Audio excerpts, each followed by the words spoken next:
Red Hat Linux system administrator কোর্সের আজকের ভিডিওতে আমরা দেখব কিভাবে এক্সট্রা প্যাকেজ ইনস্টল করা যায়, অর্থাৎ যে সকল প্যাকেজ সমূহ CentOS রেড হ্যাট ফেডোরা এর ডিফল্ট রিপোজিটরির মধ্যে পাওয়া যাবে না, কিন্তু ফেডোরা ভিত্তিক বিভিন্ন ডিস্ট্রিবিউশনে ব্যবহার করা হয়, সেই সকল প্যাকেজ সমূহ আমরা ইপিএল অর্থাৎ extra package for enterprise Linux এই রিপোজিটরি থেকে আমরা ইনস্টল করতে পারবো।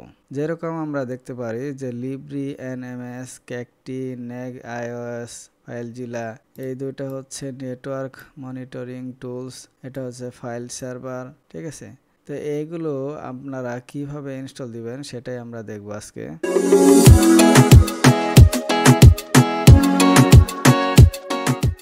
প্রথমে আমরা ভার্চুয়াল মেশিন থেকে CentOS অপারেটিং সিস্টেম বা আপনি রেড হ্যাটও নিতে পারেন বা ফেডোরাও নিতে পারেন, কোনো সমস্যা নেই।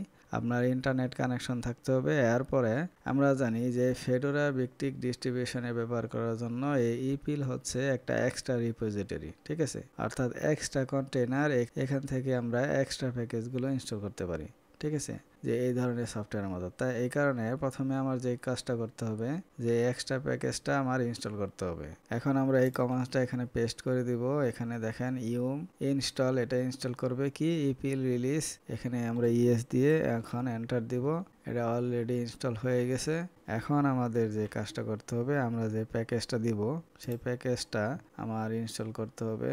ধরেন আমি আজকে ফাইলজিলা ইনস্টল করব, তাহলে ফাইলজিলা কিন্তু আমার এক্সট্রা রিপোজিটরিতে আছে, সরাসরি কিন্তু প্যাকেজে নাই। সুতরাং এখানে আমরা ইউম ইনস্টল, এখানে ফাইলজিলা লিখে এন্টার দিব।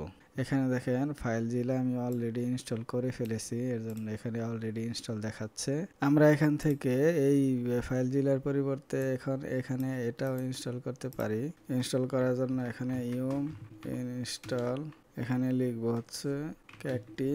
দেখেন এখানে আমরা অলরেডি ইনস্টল করে ফেলেছিলাম, আপনার এই জায়গায় ইনস্টল থাকবে না, এখানে ইনস্টল, এখানে দেখেন কমপ্লিট লেখা দেখাচ্ছে। এখানে আমরা যদি এই অ্যাক্টিভিটিসে যাই, যাওয়ার পরে অ্যাপ্লিকেশনে দেখেন এখানে ফাইলজিলাটা কিন্তু চলে আসছে, কিন্তু ক্যাকটিটা আসে নাই। কারণ হচ্ছে ক্যাকটি ইনস্টল করার জন্য আরো কিছু প্রক্রিয়া আছে। তো আজকের মতো এই পর্যন্ত। এই ভিডিওটা যদি ভালো লেগে থাকে তাহলে অবশ্যই লাইক এবং কমেন্টস করতে ভুলবেন না, এবং পরবর্তী ভিডিও দেখার জন্য চ্যানেলটি সাবস্ক্রাইব করে রাখুন। আসসালামু আলাইকুম।